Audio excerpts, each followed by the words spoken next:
A study published in the Harvard Business Review found that employees experiencing constant organizational change become significantly more resistant to future change over time. Think about that. The more companies try to transform repeatedly, the less capable employees become of adapting at all. Because eventually, change stops feeling like progress. It starts feeling like instability. Most corporations think failure begins with the wrong CEO. But sometimes the real problem is something deeper. Employees no longer believe leadership will last long enough for any strategy to matter. One CEO arrives with a new vision. 2 years later, another replaces it, then another. Eventually, workers stop emotionally investing in change altogether. Psychologists call this change fatigue. It happens when people experience repeated transformation without enough stability to emotionally process it. And modern corporations are increasingly trapped inside it. Rebranding, restructuring, new leadership, new priorities, new culture, new systems.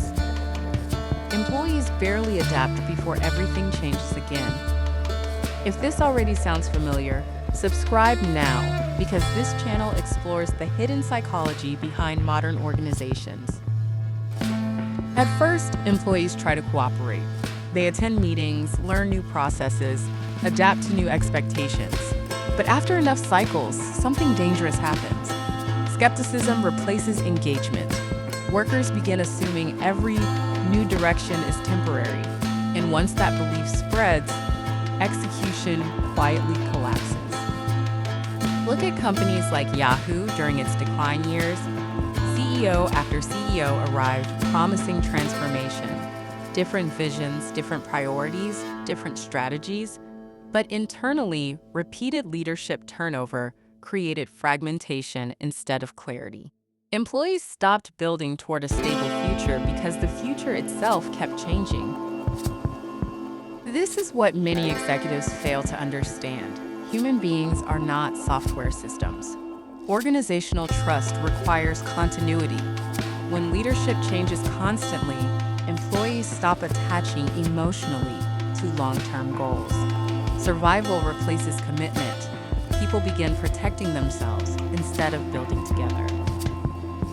And the damage is often invisible at first. Productivity may continue temporarily. Meetings still happen, reports still get delivered, but psychologically, disengagement has already started. Employees begin withholding energy because experience taught them the strategy will probably disappear again anyway. Nokia experienced something similar before its collapse in the smartphone era. Internal confusion, strategic inconsistency, and repeated shifts in direction weakened organizational confidence. The problem was not intelligence. The company had brilliant people. The problem was instability strong enough to paralyze coordinated action. The irony is that many leaders interpret employee resistance as laziness or negativity. But often, resistance is accumulated exhaustion. Workers are not rejecting change itself, they are rejecting endless uncertainty disguised as leadership. This creates a dangerous corporate cycle. New executives arrive promising transformation, employees pretend to believe them, leadership mistakes polite compliance for real alignment, then execution slows quietly underneath the surface. And eventually, the organization becomes emotionally hollow. The strongest organizations are not the ones changing constantly. They are the ones capable of maintaining strategic continuity long enough for trust to compound. Stability is not weakness. In many cases, stability is what allows meaningful innovation to happen at all.